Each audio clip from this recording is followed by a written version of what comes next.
Hello, here we are with a hands-on with the all-new Sony Xperia XZ1. Recording this just a few days after the announcement. This is a pre-production sample that we've got here, so some things may change come the final production unit, but we don't expect much to change at all. So we're going to give you a tour around the device and talk you through some of the features. So the first thing you'll notice is that we've got the black colour option here. We do also have the pink option that we can show you as well. We'll take a little closer look at the differences between the two in a moment's time. But I'll start by actually touring you around some of the features of the device. So on the front here we've got the 5.2-inch Full HD touchscreen display. One of the things you'll notice is that the device is still rocking quite a big bezel top and bottom and even on the sides, and I think this is a positive and negative for Sony given the other devices out there. One of the big positives for this is it's not trying to break the mold, it's doing something very well. This is an iterative design, it's a small step up that works well. There's an added strength and rigidity to this device compared to those devices that have virtually no bezels, and we do have front-facing stereo speakers, which are a big plus point as well. So the metal body feels very solid in hand. It's not going to bend and twist, and I've sort of tried it here. It feels extremely sturdy. So if we take a look at the side of the device, you've got a button layout that is kind of standard for Sony. You've got the volume rocker key here. We've got the power button that doubles up as a fingerprint sensor there. That's a nice touch. It works really fast. And something we don't see very often is a dedicated camera key down here located nicely on the right hand side. If we spin it over to the rear, we've got the all black back panel. There is the Xperia logo etched into the center there. We've got the 19 megapixel rear facing camera. We've got the LED flash and things there. On the left side of the device, it's completely flush with the exception of this removable panel.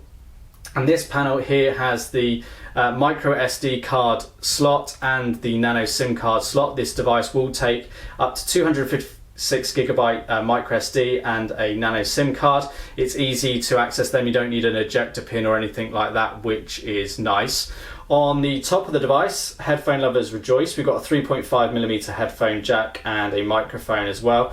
Flip over to the bottom and we've got a USB Type-C connection. That's USB 3.1, so you're going to get speeds 10 times faster than USB 2.0. Another microphone as well. And you'll also notice here is where you can really see the curvature, the sides of the devices. It's lost a little bit of the square edges of some of the previous generations, and it feels very solid in hand. If we just bring in the pink coloured option just to compare, you'll see quite a contrast in terms of the colours.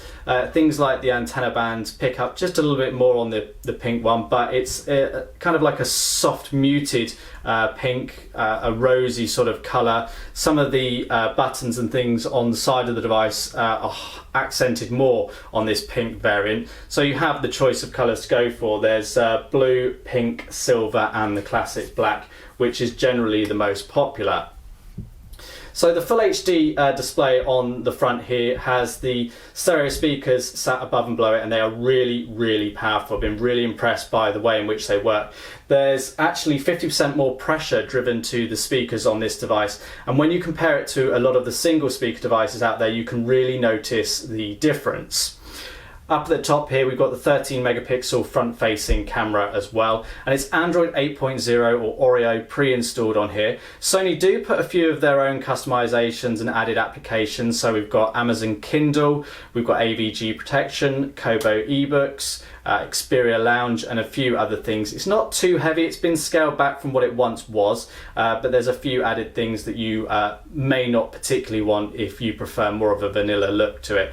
But you do of course have all the standard Android applications pre-installed.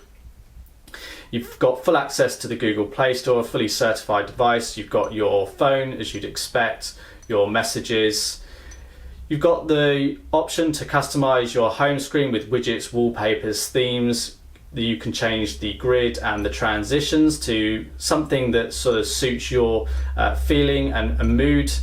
So there's those nice customization options you've got there. You know, you can make it bold and everything like that.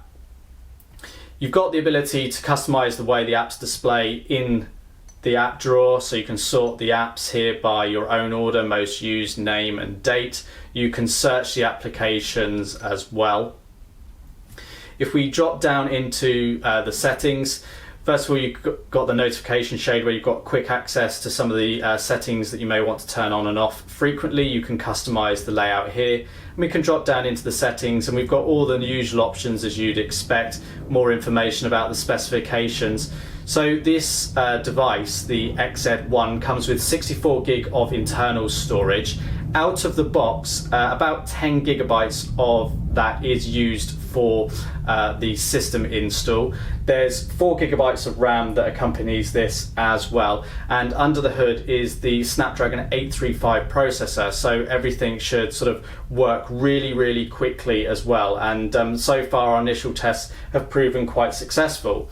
Built into the device here is a battery. It's obviously not removable. It's a 2700 milliamp hour battery, but what Sony have also built in is quick charge 3 to the device, so it can charge very quickly. You've got Sony's stamina mode, so you'll get even more use out of the battery in terms of the way you can control it and customize it, and that's been very good. So 2700 doesn't sound a lot for a device with a 5.2 inch screen, but actually it works fairly well in our initial tests so far, and those stamina options allow you to go further.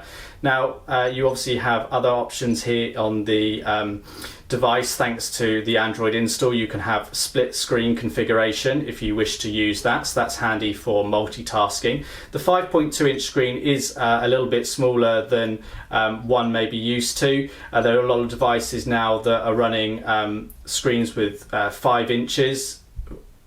5.5 inches, sorry, and above. So this feels actually on the smaller side, but the actual profile of the device is slightly larger given the bezels, but there's that reassuring quality in hand here.